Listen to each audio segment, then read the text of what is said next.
So without any further ado, I would like to welcome at Startup Grind 2014 CEO and founder of the world's most popular offline navigation app, Michal Stencl. Please give him a big round of applause. Hi. Which one? Okay, thanks. So Michal, welcome. Thank you. We are really happy to have you here, especially because Michal was flying for 2 hours just to come and speak to us. So I'm extremely excited. Michal, can you tell us just some quick words about what is Sygic? At first, I'm very happy to be here, so thank you. Sygic is an app company right now, so we do have more than 35 million downloads of our navigation app. And we have decided last year to be not just a navigation company, but to be more app company, and to be I would say, the leader in navigation local category on Google Play, Android devices, and on iOS, so Apple devices. So currently we are top grossing app on Android in a navigation category, and we are the number 3 top grossing app on iOS in navigation category either, and we are the number 3 most downloaded app in a navigation local category in a free category. Wow, that's quite impressive. Thank you. You mentioned your numbers right now. What are your plans for this year? We want to be a number 2, just after Google Maps, in terms of users and in terms of downloads, and to be a top grossing navigation publisher in a navigation local category. That's quite impressive. How do you want to achieve that? Through the hard work, I would say, but maybe through the acquisition as well. We do have some plans, of course, with our products. We do have some plans with a freemium version of the product that we are preparing. We are already on a good stage on those both platforms, Android and iOS, and we are preparing new apps as well that are, I would say, more focused on localization, not just the navigation. So we would like to cross-sell through our ecosystem and to propose the different apps to our users. Okay. Now we talked about Sygic, and it is an impressive story, but before we dive into it, can you tell us something about your beginnings? How did you become who you are in terms of business? That's a hard question. Actually, I got a PC or computer when I was 8 years old, and I started programming from that age. And when I was 13, I decided to destroy Microsoft. That's funny. And you're on the way there. And I'm still on my way. So when I was 13, I developed the operating system. And when I was 18, I was actually almost hired by one Silicon Valley company called B Incorporated that developed the most advanced operating system at the time. I know that Steve Jobs thought that it's next, but I think it was B OS. And they've been in somehow negotiation with Apple to be BOS or to be next, and then next won, and Steve Jobs become again the CEO of the Apple, and the next story you already know. But I declined to go there. I was asked to come to work for B Incorporated. I declined to go there because at the time I met a girl. She was 17 years old, and I knew that the parents would not allow her to go with me. And I decided to stay, and she's my wife. We do have 2 children right now.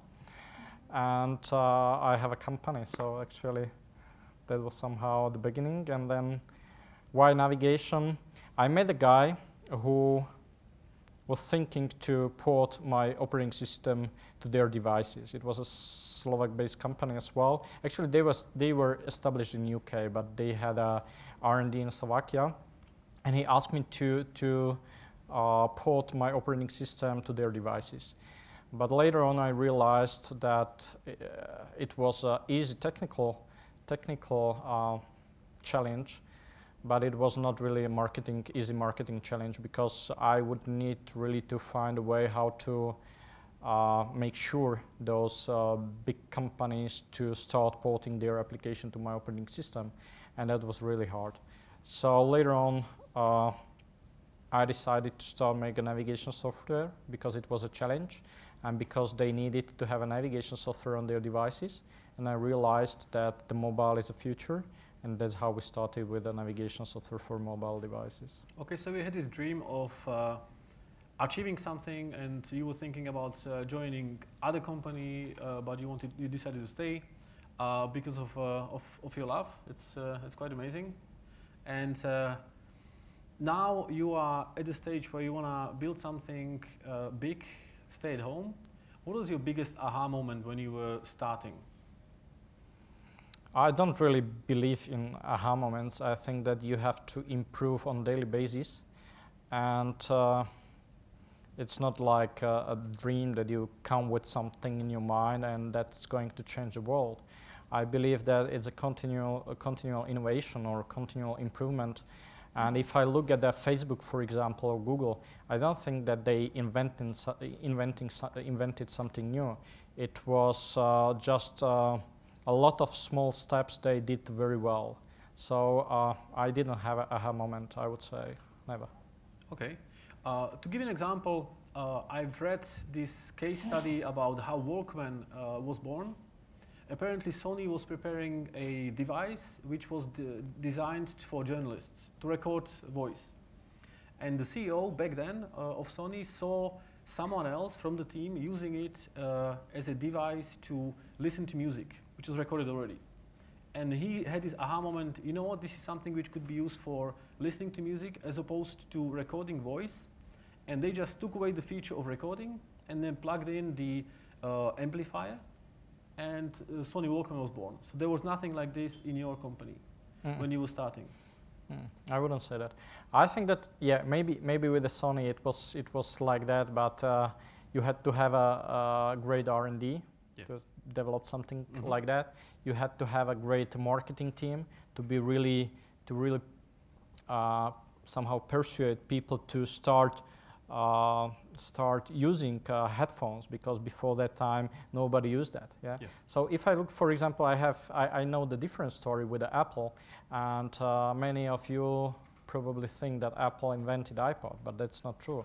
It was Creative Labs. I met a guy who was the CEO of the Creative, and they invented iPod or the machine, like a device like iPod, and told to Steve Jobs, because they wanted to use their retail stores, that they have a device and want to use retail stores because to have a higher margins. And Steve Jobs said, oh, that's a great idea, but we are going to make it by ourselves. And I think that they had a much easier way, because, as you said, Walkman had to persuade people to start wearing some headphones and some new stuff. But Steve Jobs already knew that it's that business model already works, but put it in a different shape, let's say. Yeah. So it was like Walkman, but a different device. So I didn't have an aha moment. If you are talking about that. So you, from your background, you are a programmer. Yeah, I'm the product development person, I would say. And did you feel like you're lacking something on the business side to make your product, which you were developing, successful? Yeah, I think that every startup, either they don't know about it.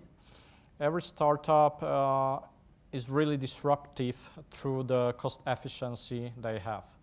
And at the beginning, we've been very, very cost efficient, because we've been just 4 people and we're able to make a navigation software. And we're really inspired by the best one, so TomTom, Garmin, and others. And we realized that we have to go through the disruptive way and build a vision to port our navigation software, because I had a background with the operating systems, to a different operating system like Symbian, like iPhone, Linux, Windows CE, and so on. At the time, we decided to go with the mobile. iPhone and Android was not there, but the technology helped us really to be much faster to develop our navigation software much faster on new technologies like operating systems like iPhone, for example. And actually that helped us to be the first navigation app player on iPhone and the second one on the Google Android. And I would say that helped us really to get attraction from users. Okay. On the business side, we talked backstage, and you said something really important, which is you're always looking to find your first paying customer. Mm-hmm. Did you know this from the beginning, or you had to learn it the hard way? I had to learn it. Actually, I had a chance to work with a lot of different cultures during my history. And I found out that the difference between, for example, Germans and Americans is that the Germans are really planning, then building, and then selling. While Americans are selling and then building. And really, and it's great because I use that in our business, and it really works, because in the technology it's changing so quickly that you really need to add a flavor from your customers into the product at the beginning of the development, not at the end. So what we try to do, and what I'm trying whole my life, is really to sell the water. And when I sell the water, I ask the customer what is missing over there. And he would say to me, okay, I would need some flavor inside. I would need some lemon or something like that. And later on, you develop the lemonade, let's say, that is loved by your customers. So I think you have to really start by selling and then adding all those requirements from your customers to build the great products. So you had a lean startup before lean startup was popular? Maybe. Okay. Interesting. So when you started selling your product, what was the first feedback from those first paying customers? That we have to redevelop. Oh wow! Actually, we had the first customer. I can recall it. It was Equipment. Was a company taxi system integrator that used our navigation software as a tool to be integrated in their whole ecosystem. And somehow it was an early adopter. You really need to find an early adopter, because those are visionaries. Those people are companies or really visionaries that believes in a new technology. And they used our technology and gave us a feedback how we have to improve. But we had the first customer, we had the first real feedback, and we realized what we have to do in the future. So I think that I would really propose to every single entrepreneur to really want to earn money, to start selling their products as soon as possible. But on the other side, if they don't want to earn money, it's just a dream to develop products, because I always say that the best time is when you don't have a customer, because it's just about your dreams. Yeah, you're free to do whatever you want to do and find the right way. When we're talking about the early beginnings of Sygic, what were the biggest mistakes you did?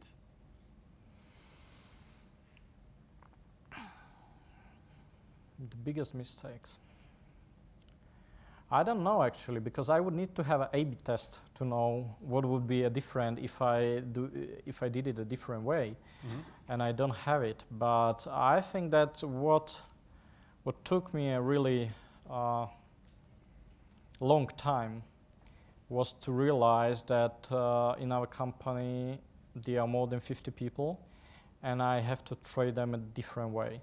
Because up to 50 people, it's a flat organization, and it's a different management style. You do what's necessary to do, and everybody knows their responsibilities, and everybody knows everything because the information is sharing perfectly. But if you grow and if you reach that level of 50 people, things are going to change, and culture is going to change as well. So maybe it took me a long time to understand and to realize I have to change the structure within a company. Okay, so it's the structure, not the culture, which you have to change. We had to, if I change the structure, I would not need to change the culture today. Mm-hmm. So if the right people, you just need to reshuffle them into the right teams? Yes, exactly. Interesting. Okay, so and when it comes to making decisions which you did early on, which you would do otherwise now, what were those? Where maybe you learned the hard way, there are other faster ways to grow the company? Are there any points where you said to yourself, I would do it differently now? It's hard to say because, as I mentioned, it's like a A/B test. I don't have it. It's if I knew what I know today, I would bet for some numbers probably, and I would be the most. I would be the richest person in the world. So at the time, I didn't know what I know today, and it's hard to say what I would did at the time, because with the information I had in the time, I'm not really sure what I could change. So, for example, there is a free navigation today with Google and Apple. Could I know it before? Probably not. You don't need to, and maybe it's not the way you want to go, because when you say you're looking for paying customers, that's probably the right way for you where you are right now. When you were growing with Sygic, can you tell us what was the first big milestones in terms of going to the next level? We had really tough times because in 2008 we grew up by more than 350%, and we grew up to the crisis. Mm-hmm. And then we had to change a little bit because the crisis came at the end of the 2008, and the P&D market collapsed because at the beginning, actually, we've been the navigation player, navigation provider. We provided the navigation software for other companies, so we've been like a white label company. And at the end of the 2008, all B players that we have supplied our navigation software were bankrupted. Mm-hmm. Because TomTom bought at the time Telatlas, and they borrowed some money. And when the crisis came, they had to somehow sold out those PCs that they have in China, and they dropped down the prices. So all B players were just destroyed, and we hadn't customers. So we had to change our strategy to be more on consumer side, to be on app stores, let's say, because in 2009 there was an app store that came with Apple and then with Google. But on the other side, at the end of 2009, Google announced the free navigation, and at the early of 2010, Nokia announced free navigation as well. So we've been like hit the second time. So we had to revamp again, and that was a really tough time. So if I would say that it was some break even, I wouldn't say that, because maybe in 2012, mm-hmm. 2013. And you grew the company organically without any investment? Yeah, we had actually the first investment was more seed capital. Actually, it was like investing a few €1,000 every single month to get some space and things like that. But I'm not the person that is able to really to borrow the money. So I would not be really able to just get money and then to spend somehow. So I have spent my money mm-hmm. Within a company. And how much time did it take from the beginning until you made the company profitable? Where you knew 1.5 years. 1.5 years. So it wasn't very quick. It was just gradually steady progress. Yeah, actually the first year we've been in a loss, but that was not really much money. It was like I would say €10,000. Mm-hmm. And the next year we've been in a profit of more than 100,000 euro and then 500,000 euro and so on and so on. Okay. And now talking about the profits and the business model, how did the business model evolve from where it was at the beginning to where it is now? At the beginning, we've been able to sign the contract and then to wait for orders. Right now, there are no contracts. You just need every single day to work to get some money from a customer. So it's changed from 2008, I would say, definitely. I'm not sure if it's due to crisis or if it's due to cloud or if it's due to software as a service or due to app store or whatever, but it definitely changed. Before, IT was like, I'm going to sell some stuff and I'm going to get a contract. And when I got a contract, I opened champagne and then started to work on a business. Right now, you have to be in daily business. Every single day, you are competing with other competitors for your customer. Yeah, you have to work for it. Yeah. So the business model right now, your customers are monetized from very beginning when they join, or it's more the freemium model? We're trying to find the proper model because we have a lot of downloads every day. It's like more than 45,000 downloads every single day. During a summer, it's more than 80,000 downloads every single day. Wow. And we don't want to lose those customers that are not willing to pay today. On the other side, we need to survive somehow against the free competition, and we need to monetize those that are willing to have some specialties, I would say. So it's like finding a business model every single day. It's not like this is something that works. Mm-hmm. And what is the most common use case for your monetized customer? Most common use case, buying the premium navigation and then some from the online beginning, services. or they just download it first and then they play We have around found with out, it's interesting, we have found out that in our industry it's a little bit different because everybody's saying about the freemium model and so on, but in navigation category it doesn't work really. The issue is that if you need to get somewhere, if you need to have a navigation, especially offline navigation, because if you are traveling abroad, then you need it at that time. It's not like something that if you use it more, then you are willing to pay. It's like when you need it, you are willing to pay. So in a navigation category, and it's different than to other categories. If you look at the App Store numbers, for example, within the navigation category, 80% of navigation apps are paid at the beginning, mm-hmm. while on the App Store games are 95% freemium model. And what's a very popular use case for people to download your apps? When they're traveling, or they just planning to travel, or they already travel? They are going to travel. They are going to travel. Mm-hmm. They download the whole app? They download the app and then download the maps for Germany or UK or US or India, 101 countries. So if they are going to travel somewhere, they just download the app because the roaming costs are still high and internet connectivity is still not reliable as well. Mm-hmm. When it comes to a competition, you mentioned Apple, you mentioned Google, there are other companies like TomTom and Garmin. What have you learned from them?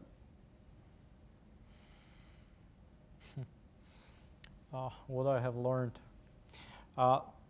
Those are a little bit different companies because, for example, TomTom is really a direct competition to us, I would say. They have a very similar business model, and it's easy to compete with them because their model is that they need to survive due some paying customers.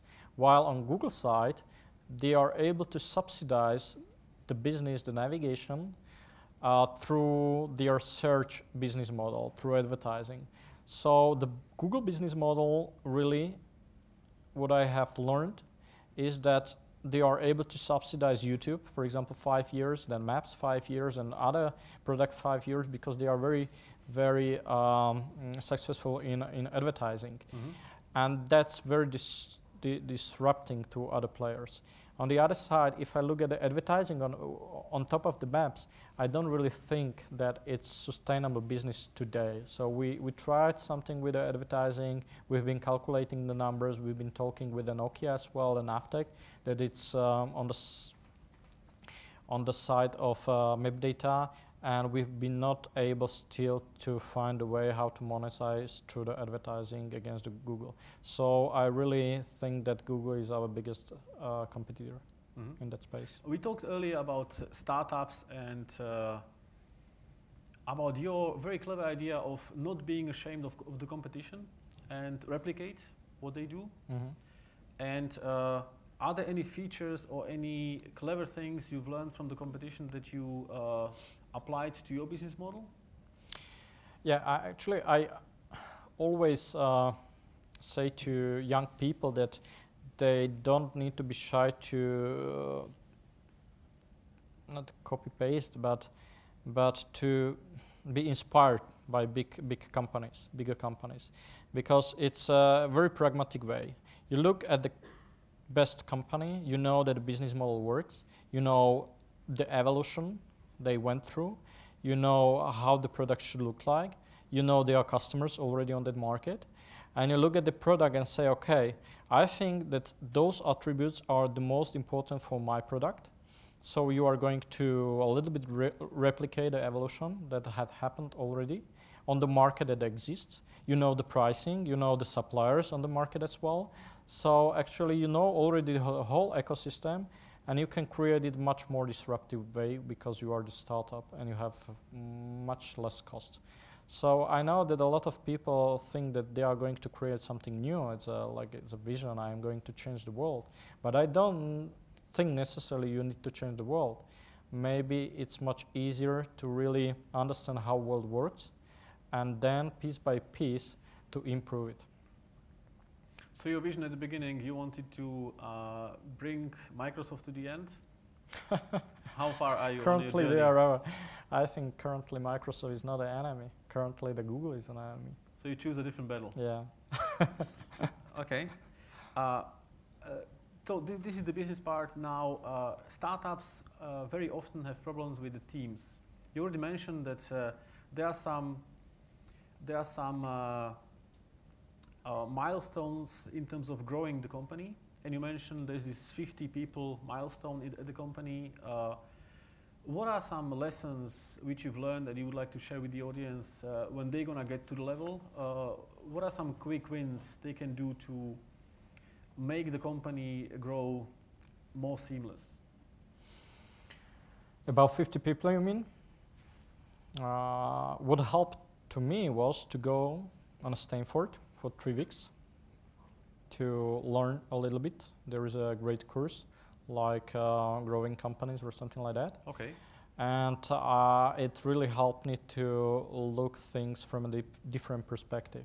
Because before the time I had a feeling, I had an intuition that I would like to have it that way, but I didn't have arguments why to those people, because it's not just one person company. You have 50 people, you have managers and so on, and you need to persuade them that the goal you are talking about is a good one. You need to have arguments. And Stanford really helped me to understand things with a different perspective. So I think that everybody who come to that stage should go there.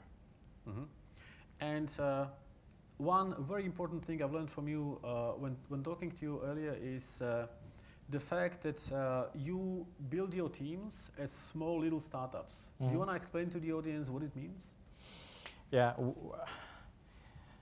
I think that the technology is changing very quickly, and the biggest challenge for us is as well to be able to somehow replicate our success with other products. So the life cycle of product is like that it's a mainstream and then late majority and things like that. And we know that there needs to be a next wave for us as well. And we are trying to prepare new products. And what we have realized is that to survive on the market, we need to create an ecosystem within our company to have like a small startups under one umbrella, and that's the brand. So I believe that startups are much more disruptive than big companies. I believe they are much more cost efficient. I believe they are able to get the product in much faster time on the market than big companies. It's not bureaucracy and things like that. But on the other side, what's good on a big companies or bigger companies is the brand. So what we are trying to do today is really to have one brand that we are building as a Sygic. We want to be positioned in a really top as a top lead or leader in a navigation category, location category, and travel category, and to help other small startups within our company to find their own products and to help them to grow. Because what startups are missing is the brand and I would say, is a user base. So if they are going to, it's really hard to grow in terms of users in an app store. We can help to our small startups, to our small teams, to get on a top position very quickly, because we have more than 35 million users, and we can communicate through campaign management and through push notifications and other tools to tell them to download the next app we have developed. So we believe that this is the way how we can survive in the future. And that's a very clever approach. So who is at the helm of this small startup? Is it a product manager? Is it it's a business owner. Business owner. Mm-hmm. It's like a product manager, but I believe that it should be a business owner, some small CEO. So he should or she should understand the P&L, profit and loss, financial stuff, to be aware of product mix, to be aware of what does it mean user interface, user experience, and things like that. But he is in the central of other people within the team, like developers, designers, and proposition people, and so on. Mm-hmm. So you are a global company. You're having 35 million customers all over the world. You're planning to have some other millions this year. Do you want to tell the audience how many you plan to get this year? 25 million. So you want to get at least, so on top of those 35 million, another 25 million this year. Are you a believer in having one team at one place, or are you happy to go with your team also global? I think that would be a next challenge, really, to be able to manage team across globe, because I know that actually that's a funny story. We have relocated to a different offices, and I promised to myself that we'll be on one floor, because it's much better if those information are shared between people. And once we relocated, we had to we grew up very quickly, and we had to take another floor, and things stopped working again. So just one floor is enough to stop somehow. It's a barrier. Yeah, it's a barrier. So I'm not really sure how we are going to manage through the globe. So you don't have the solution yet for how to go global with your team. When it comes to startups and growing very fast, there are some high points, there are some low points. Can you remember some low points in the last 2 years which happened in your company?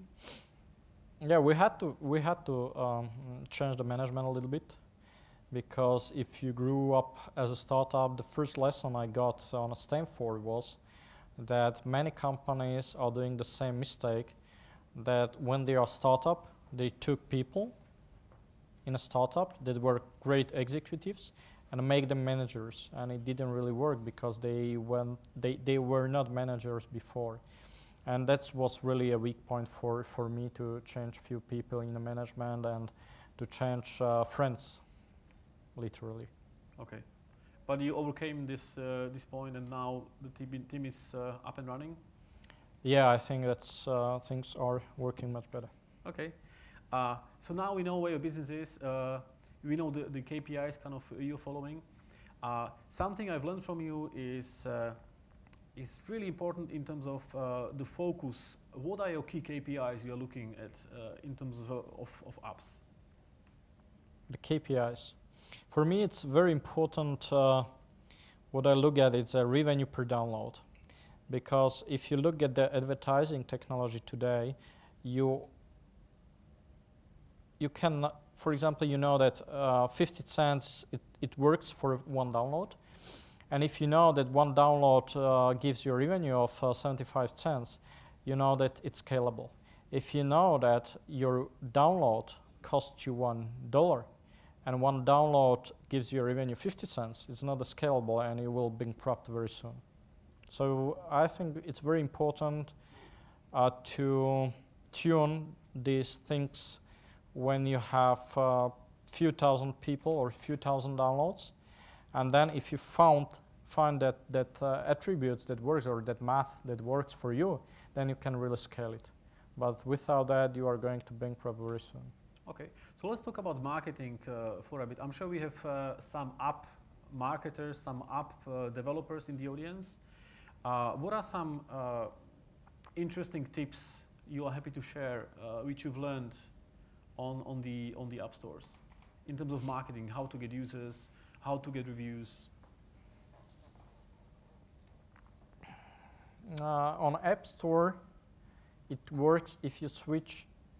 It's a practical tip, but if you switch your app from free to paid category, and then from paid category increase price, and then decrease price, and then back to the free category, because App Store is really, or Apple is really focused on consumers, and if they realize that your app that was valued by $10 US costs today $5, then they are somehow push your rankings on a higher positions. That's a good tip. I'm gonna try it tomorrow. I'll let you know. And any tips on how to? This is about how to get users. Do you focus on the reviews of the customers? Definitely, reviews are much more important than before. For example, what Google does very well is that they are benchmarking you with the different apps in a category, and those companies or those apps that have a higher ranking than others are pushing or they push the page rank or rank of the app higher. Do you figure it is harder to do marketing on the Apple App Store or on the Android Google Play Store? I would say on Google Android. It's harder. It's harder. Because the user base is not used to pay so much, or why is that? Yes, because users are not able to pay, or they are not willing to pay. It's much more free stuff over there. And if you are going to find some flavor on the marketing side for App Store, you know, if you switch it, for example, to the paid category, there are going to be some customers that are going to pay for the app. But on the Google side, it's not really working, and you don't know why, if it's your fault or why, but somehow on App Store it's working better. Okay. Are there any analytics tools which you are using to analyze on a daily basis and improve constantly? Yeah, I would really recommend to use Distimo.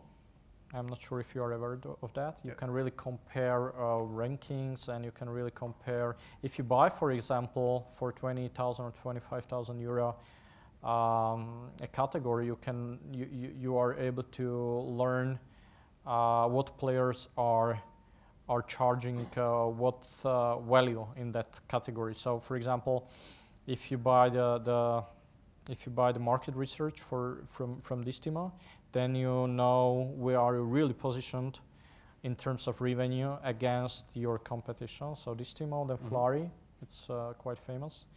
And then Google Analytics or Google Play, you have all those statistics over there.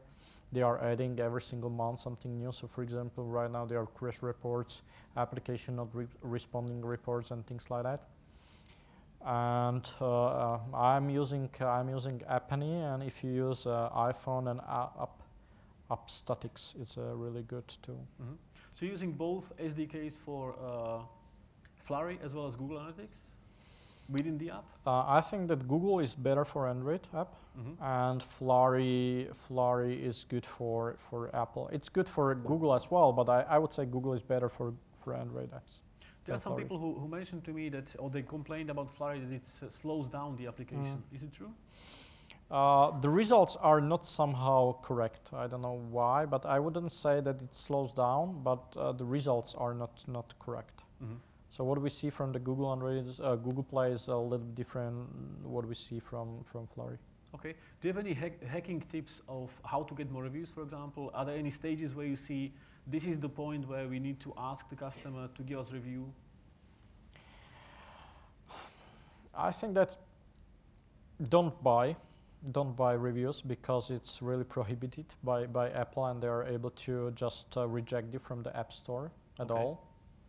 So don't do it. I know one company that did it, and they were just rejected like this. So still try to be fair. And I think that what works is really to ask people to rate your app if they like your app, because it's not really fair on App Store or Google Play that many people that for some reason don't like your app are going to rate your app, because they are going to say, okay, this is something I don't like. But those that really likes the app are not really going to rate your app. So you need to somehow find a balance. Find a balance, yeah. Okay. When it comes to these ratings and knowing about how people are not really used to getting reviews, are there any tips which can be overcome? Like, how can you really stimulate the people to give reviews? Do you believe in rewards for something within the app to stimulate reviews? No, I don't think so. I think it's a matter of statistics. So, for example, if you have a paid app, then you can.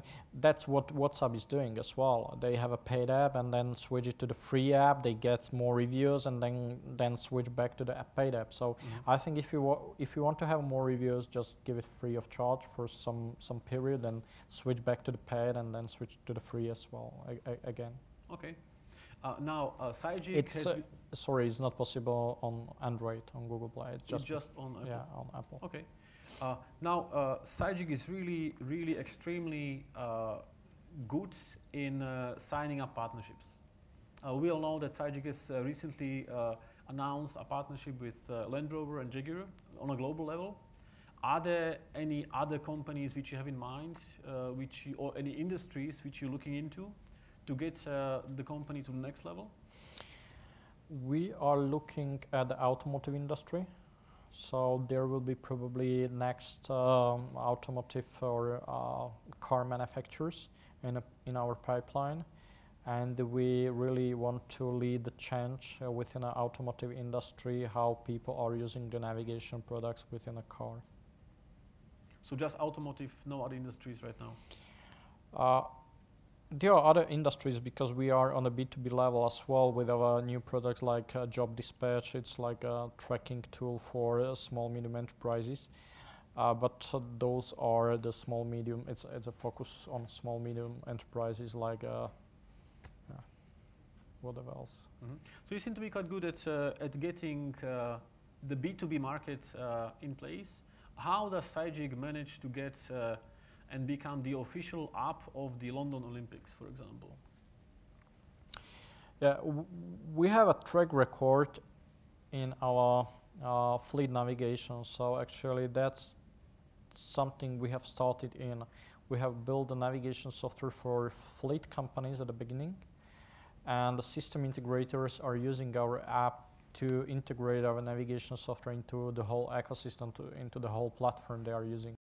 So they have some server side, they have some client, some devices, some tracking information, and then they need to just put the navigation into the car as well to be somehow linked together. Okay. And that's how we got a partner that prepared the solution for Olympic Games, for the public transport in Olympic Games. Was it hard to convince them? Did it take many meetings? Definitely, every single deal in this space is taking more than one year, I would say. So we have, for example, currently very interesting deals with it's confidential, I cannot say that, but with a German government and with their fleets. And it would be maybe 14,000 cars as well. We won a deal 2 years ago for a police department in Brazil, Sao Paulo, for 15,000 cars. Oh, well done. Thank you. And yeah, every single deal took maybe 1.5 years. What's your template for signing a deal like this? How do you start and how do you take it to the next level and how do you sign it? That's the exhibition. I think that exhibition is our conferences or some networking places, trade shows. I think it's a good place to meet your customers. If you have a B2B business, then it's a great place to meet your customers and to have a first chat and then continue with that. That's a good point. That's actually how we met because my ex-boss, who is now the CMO of Sygic, I met her in London here.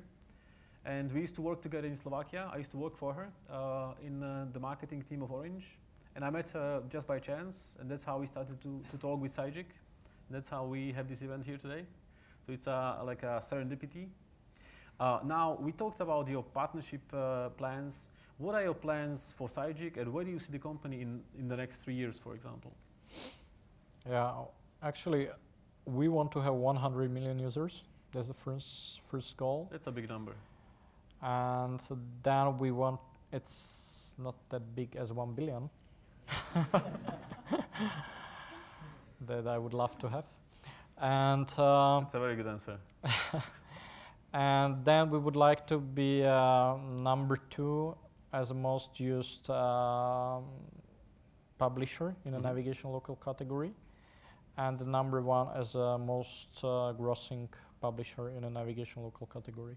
So we want to launch a new product this year. And that would be very challenging because the last year we have invested a lot of money into product development of new products, but this year we really need to go through some success with the new products and really to prove to us and to our investors as well, or to shareholders, that we are able to succeed with other products, not just the navigation itself. Okay. Now, before we go into the Q&A section, because I think this official part of the chat is slowly over, I'd like to ask you a question which is a hypothetical one, which means if you would not want to continue with Sygic and you would think about doing something else, what would be your new business if you would decide to just quit Sygic and start again from scratch? I believe in robotics because I think that people will be still more and more lazy. And then it's true. Then battery management we've been talking about because the robotics needs a battery management, some batteries inside. But I have seen that Google is already buying the robotics company, so I have to find something different. And yeah, artificial intelligence is very interesting as well, and things like that. So robotics, more the hardware kind of stuff. I would say maybe the software side, like the artificial intelligence. Yeah. Oh, that's a big challenge. Yeah. Okay, now let's go to the audience, and we can now do a mixture of taking questions from the screen as well as from the audience. So the first question, which was there, the question is: how do you invest in startups? And if do you invest? And if you do invest, what are the key criteria for selecting them? Yeah, we had a fund, or we have a fund that invested in a few startups. I would say the criteria for me are people only. So I have to know those people, or I need to somehow believe that those people are able to find a way how to survive on the market. Because if you start with a startup, if you start your business, at the beginning it's completely different. The model and the Excel and numbers you put into the Excel, they don't really work. So you need to change it a little bit, and it's about the personality of every single entrepreneur if they are able to find a customer. Okay. Then the next question which you have is, for someone with no experience in programming, what are the first steps needed to turn an app into reality? That's a good question. That's a very startup-y question. What I would propose, I think that in IT, it's very important that the person that established the IT company was somehow an IT person, because at the beginning, there is a high fluctuation of employees, and you need to have one person that is able really to push the train ahead. And but if I took this question as I have to answer somehow, I would say that try to make minimum valuable product. It's MVP with some team. So I don't know, maybe Elance or somewhere else. Find some programmers. Try to make some MVP. Try to make some wireframes. Try to start selling a presentation maybe to your customers, if it's not a consumer business, of course. And if you get an MVP, then launch it on an app store and realize if it doesn't work or what have you changed on that app, and maybe then you are able to get an investor and to hire a team. You have to have a team. And you know, many startuppers are going to events like this where they want to find a co-founder. So they are either people who know how to code, and they are looking for somebody with a marketing experience, or the other way around. Do you have any tips on how to find the best co-founder for your company?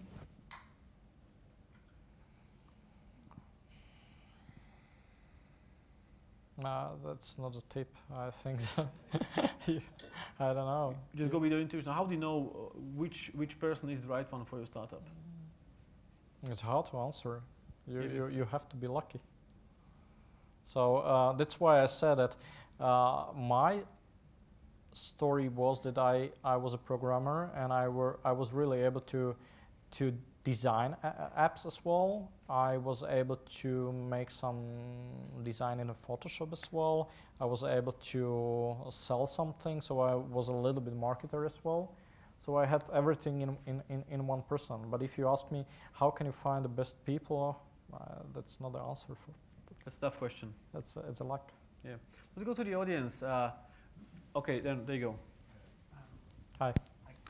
Give us a second. We're gonna get a microphone to you, and you can ask your question. Hi, Darren Mulville from Lucy Fund. I just wanted to ask, first of all, I have two questions. The first one's fairly simple. Have you ever acquired a company in the past? If we acquired. Have you acquired a company for the purpose of acquisition or for the purpose of growth? We are considering this year to acquire the company. Okay. Second question I have is, I suppose, it doesn't matter whether you have or haven't, but what do you think is the most important thing in ensuring that the company that you acquire will seamlessly fit into your operations and will be a successful acquisition that will help you with your strategy that made you buy the company in the first place? Yeah. This is actually that's a challenge for us because we have never had it before.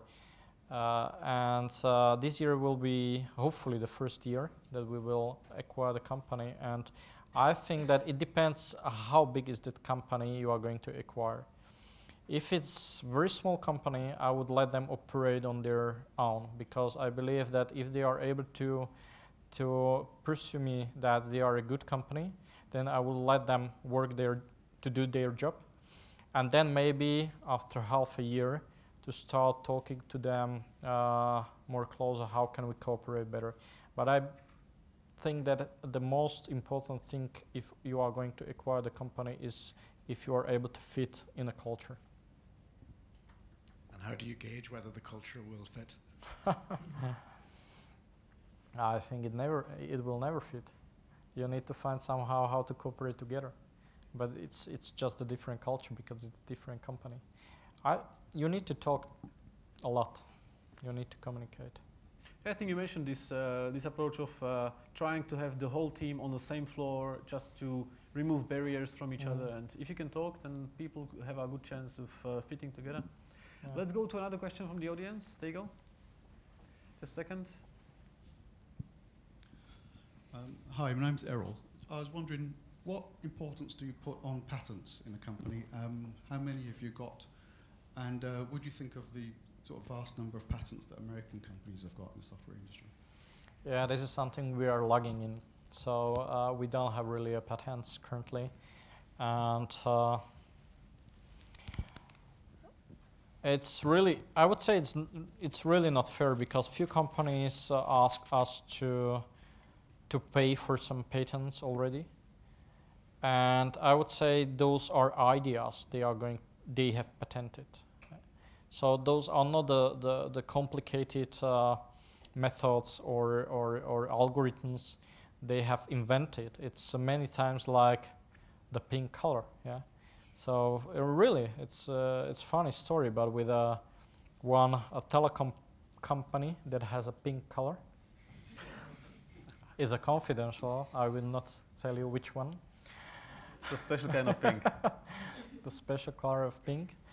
They came to us and said that we are using their pink color, and they have patented that.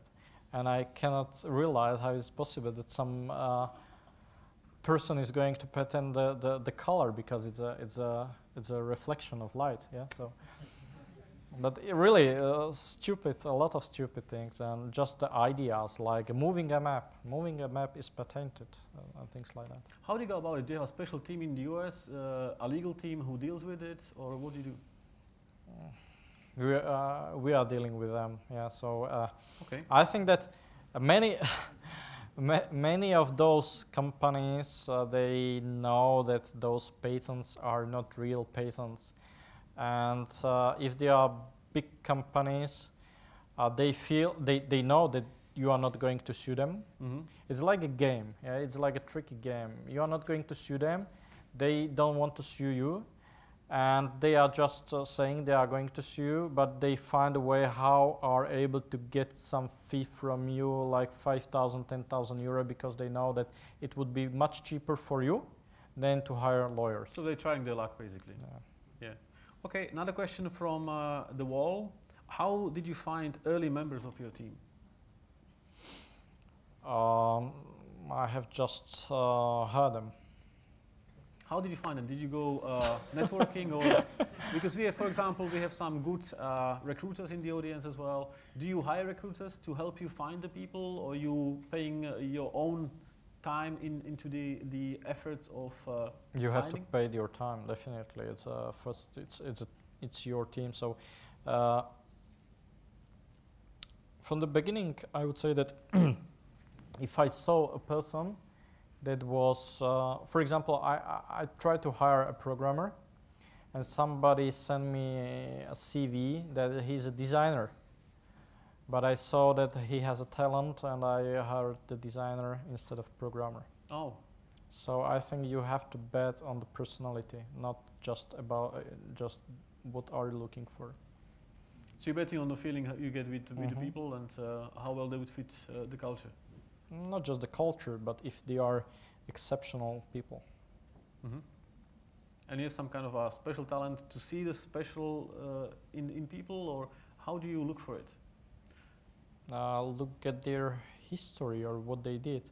I don't think that you need to see their CV. I really want to see their work done Mm-hmm. before. So what they did. Okay, interesting. Let's go to the audience again. Any questions from the audience? Yes, there you go. Give us a second.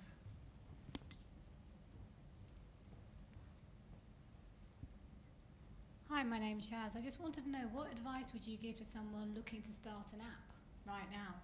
Not know anything about it, but just trying to get into the market. My tip, honest tip.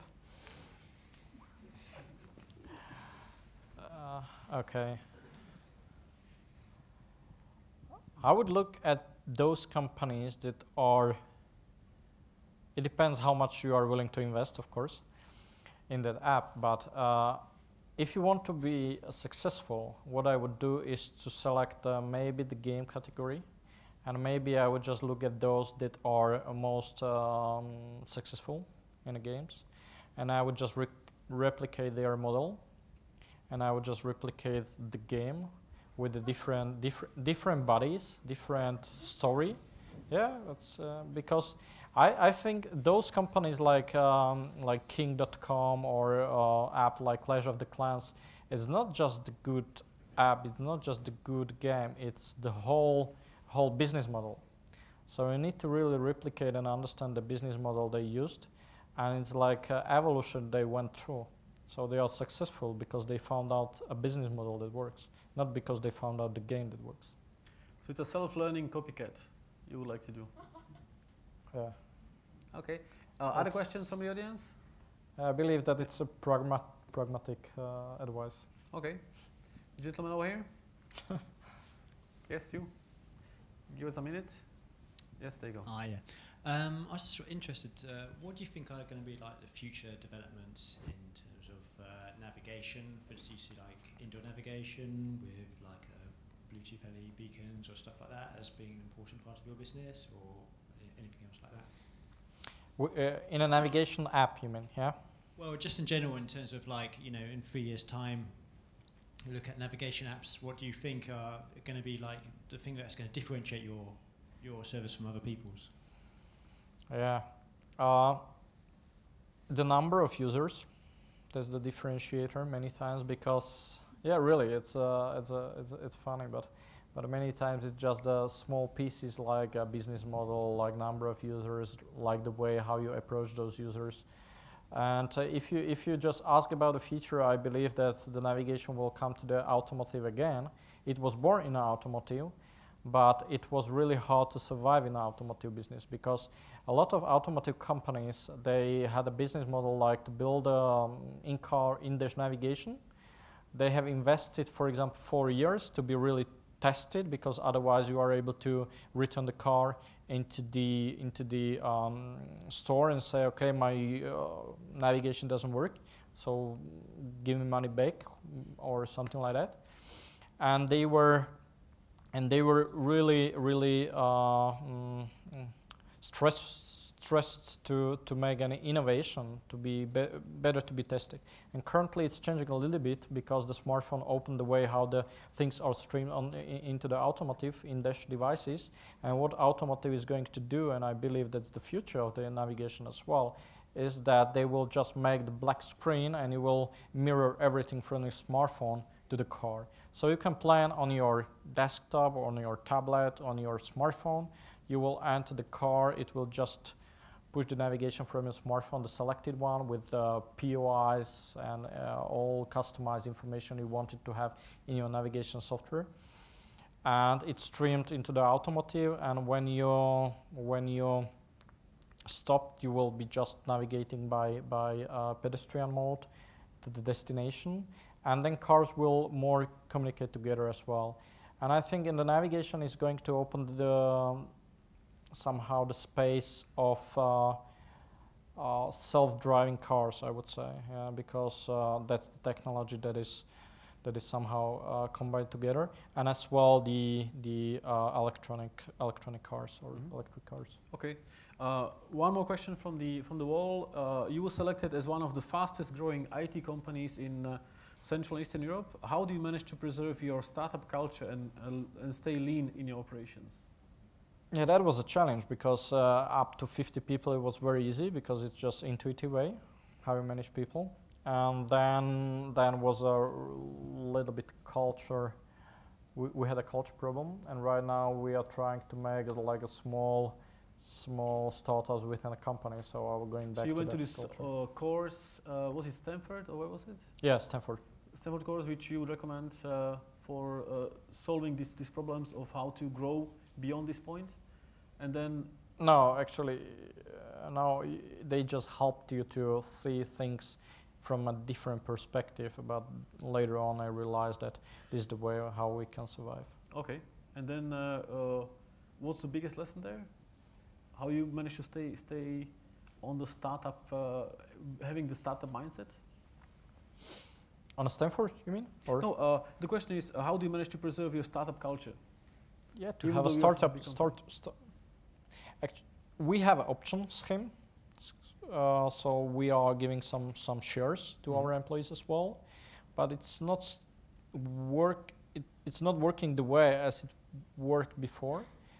But I would say you need to give some autonomy to your people to build a team and to not build big teams and to give them just vision to go there, but let them to succeed or to fail.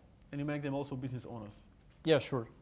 That's what we have been talking about. Interesting. So we're running out of time. My last question would be a bit more specific because we talked about business the whole time and about how the idea was started and how you made it successful. Now you are a man of a family, so you have a wife, you have family. How do you manage the balance between your extremely busy business life and your private life? I don't have a private life. Oops. Yeah, do really. you feel like this is the long-term way you want to do it, or you still you're still looking for a balance there? I have to quit the business to be balanced. Okay. And you plan to do it in the next few months, years? We will see. I think my wife, she's great, and she understands that my focus needs to be on the business because it's very important for me. It's like I cannot live with without the family, and I cannot live without the business, without what I'm doing. So it's a combination, but I would say that I'm losing something in my family.